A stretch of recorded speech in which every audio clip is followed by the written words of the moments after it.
სპექტაკლი ლიბერტე გახდა ოცნების საჯიჯგნი, ოცნების პროპაგანდის. გვანცა გულიაშვილი თეატრის კრიტიკოსი არის ჩვენი სტუმარი, გვანცა მოგესალმებით.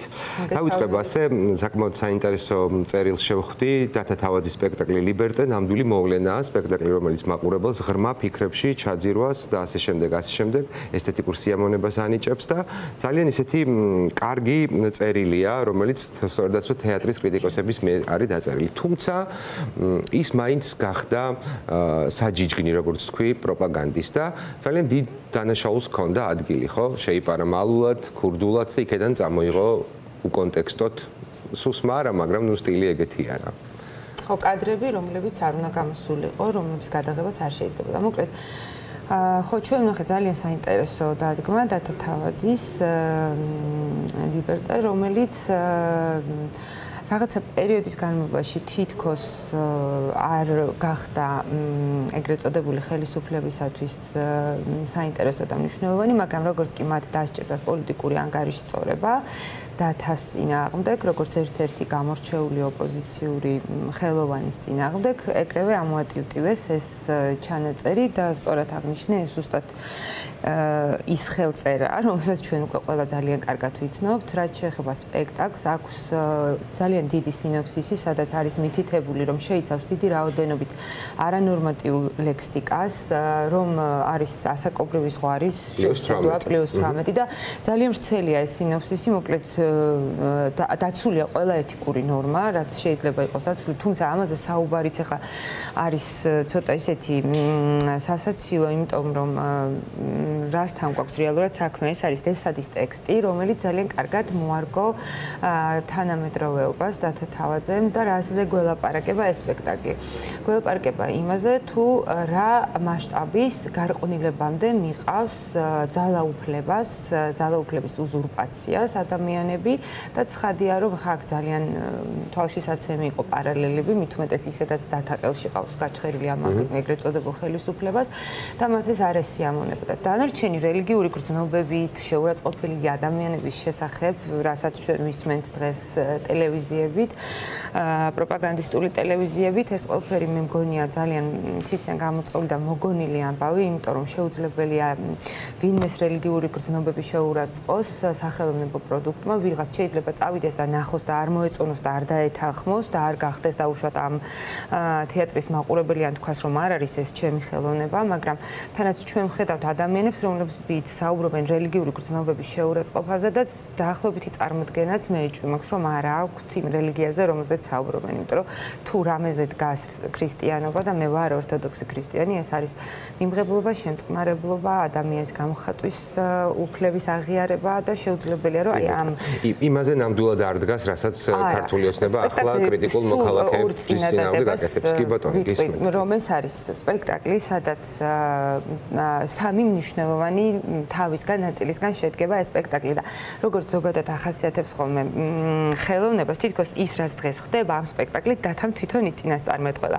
ანუ პირველი ნაწილი არის ენა, მეორე არის სირცხვილი და მესამე არის პროპაგანდა. ესე არის დაყოფილი სპექტაკლი და ენა, ნუ აი ჩვენ ახლა გასაგებ ენაზე მით უმეტეს მედიისათვის, რომ თუ სიძულვილის ენაზე ხალხიან ენას ამბობენ იქ სპექტაკლში, რომელიც მართლა იარაღად შეიძლება იქცეს როგორც პროპაგანდის, ასევე მოძალადე ხელისუფლების ხელში.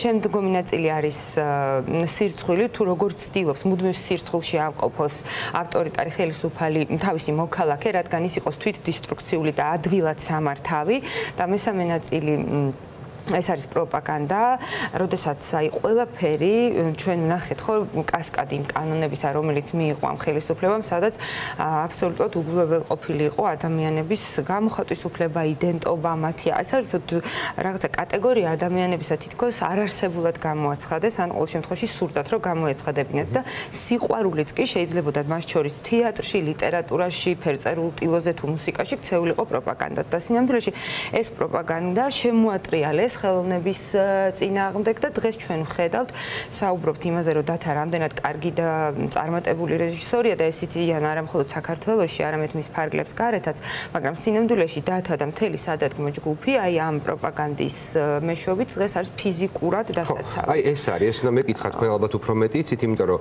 მხოლოდ დათა არა, დასი, ვინც აი ამ სპექტაკლს დგამს, დიდი საფრთხის წინაშეა, ხო, იმიტომ რომ მიუგზავნო ტიტუშკები, ემუქრებოდე და სამწუხაროა რომ ამ დროისთვის აფიშებიდან ყოველ შემთხვევაში სპექტაკლი მოიხსნა. მე ძალიან დიდი იმედი მაქვს, რომ ამ სპექტაკლის თამაშს სამეფო უბნის თეატრი შეძლებს და გააგრძელებს. ჯერ ჩვენ ესე დადასტურებულად არ გვაქვს ეს ინფორმაცია.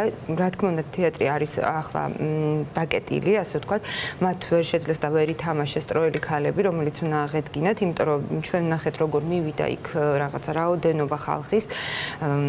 არ ვიცი, ეს იყო მართლმადიდებლო მშობელთა კავშირი თუ სხვადასხვა ტიპის ასეთი გაერთიანებები, რომლებსაც სხვათა შორის აი აუცილებლად მინდა ეს თქვა, რომ ამბობენ, რომ შეელახათ რელიგიური რაღაცა გრძნობები, რადგან მოისმინეს არანორმატიული ლექსიკა და დავშვით ღმერთის და რელიგიის მისამართით და სულ რამდენიმე თვის წინ ჩვენ ყველა მოვისმინეთ თუ როგორ ძალადობდნენ, რა ფსიქოსექსუალურ ძალადობას ჰქონდა მიტინგზე, მანიფესტაციაზე აყვანილი გოგოების მიმართ სამართალდამცავების მხრიდან ადგილი.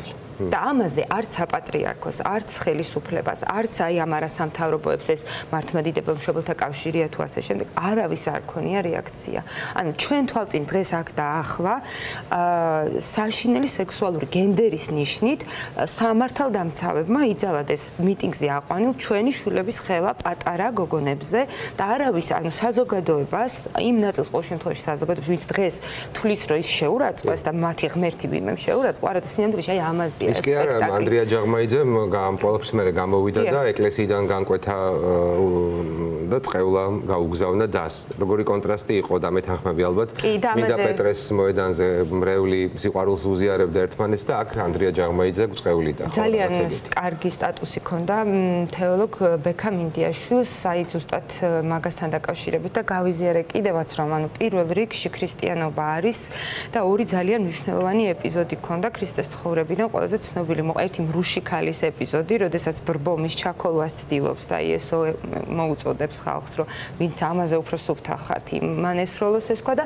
მეორე პავლეს ეპიზოდი, რომ რატომ დევნი მე პავლე, აი მხოლოდ ამ ერთ ფრაზას ეუბნება და ამით აქცევს უდიდეს მქადაგებლად შემდეგ პავლეს, რომელსაც ასევე რომის იმპერია დასჯის სიკვდილით. ანუ ერთადერთი ეპიზოდი, სადაც იესო ქრისტე მრისხანებს, ეს არის ძალაუფლებაში მყოფი რგოლი, მათ შორის მღვდელმთავრებისა, რომლებსაც უზურპირებული აქვთ ეკლესია და იმ მხოლოდ მათ წინააღმდეგ იმაღლებს ის ხმას.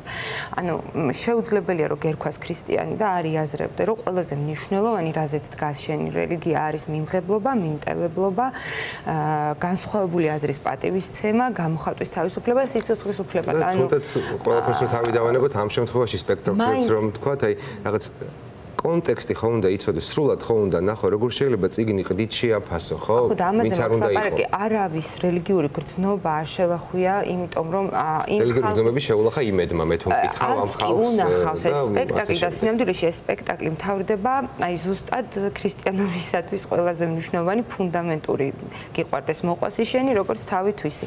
არ გავამჟღავნებ, არ მოუყვები ზუსტად რითი მთავრდება, უბრალოდ ჩემთვის არის აი სიყვარულის გამოხატვის ძალიან ლამაზი მხატვრული აქტი და ძალიან დიდი იმედი მაქვს რომ დარჩება რეპერტუარში, შეძლებს სამეფო უბნის თეატრი ამ სპექტაკლის თამაშს და კიდევ ერთ რამეს ვიტყვი კიდევ ერთხელ რომ ანუ დღეს გადის დათა თავაძე და მთელი მისი ოჯახი და მთელი სამეფო უბნის თეატრის დასი დევნას, ტერორს, ბულინგს აშანტაჟებენ პირდაპირ მნიშვნელობით და ვილაპარაკოთ არა იმაზე რომ დათა არის ძალიან რა თქმა უნდა დათა არის დღეს თანამედროვე ქართულ თეატრში ერთ-ერთი ყველაზე მნიშვნელოვანი და საინტერესო რეჟისორი, მაგრამ უნდა ნებისმიერ შემთხვევაში ნაკლებად საინტერესო და ნაკლებად აქტუალური რეჟისორიც რომ ყოფილიყო, ნაკლებად საინტერესო სპექტაკლიც რომ შეექმნა, ანუ ჩვენ ცხოვრობთ ქვეყანაში, სადაც ადამიანი იჩაგრება და მის სიცოცხლის პირდაპირ მნიშვნელობით ემუქრებიან, რომელმაც დადგა სპექტაკლი.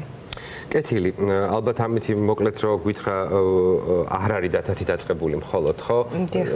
ძალიან შორიდან იწყება და წულუკიანის სახელს უკავშირდება. ცოტა დრო რჩება და აი ესეც მიმოვიხილოთ. ანუ თეატრი არის ის ადგილი, თუ ის თავის ფუნქციას ასრულებს, სადაც უნდა ისმოდეს ხალხის ხმა. ბრეხტი ამბობს ამას, ჩემი სიტყვები არის. შესაბამისად, ძალიან დიდი ხანია თეატრი, რომელიც სადაც ისმოდა ხალხის ხმა, ამ ხელისუფლებისათვის წარმოადგენდა საშიშ კერას, ასე ვთქვათ. როგორც კი წულუკიანი მოვიდა ხელისუფლებაში, ჩვენ მაშინაც ძალიან ბევრს ხმაურობდით, მაგრამ სამწუხაროდ არ აღმოჩნდა საკმარისი. მან დაიწყო კულტურაში რეპრესიები, ყველასთვის ცნობილი რეპრესიები, დაიწყო მუზეუმებით, გადავიდა კინოზე და შემდეგ თეატრში.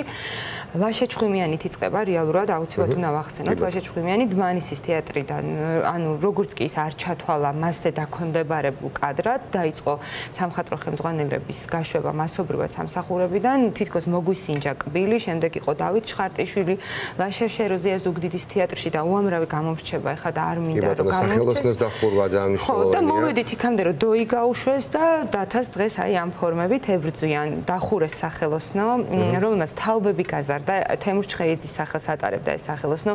მისი იდეა და მისი სურვილი იყო რომ განვითარებულიყო ქართული დრამატურგია, იმიტომ რომ ძალიან მნიშვნელოვანია ეს ზოგადად თეატრის განვითარებისთვის. მე შემიძლია ხა ჩამოვთვალო უამრავი ადამიანი, რომ თემურ ხვიაშვილს ვახსენებ, მხოლოდ რომელსაც დღეს აქ დაბადების დღე და ულოცავ თემურ ხვიაშვილს დაბადების დღეს.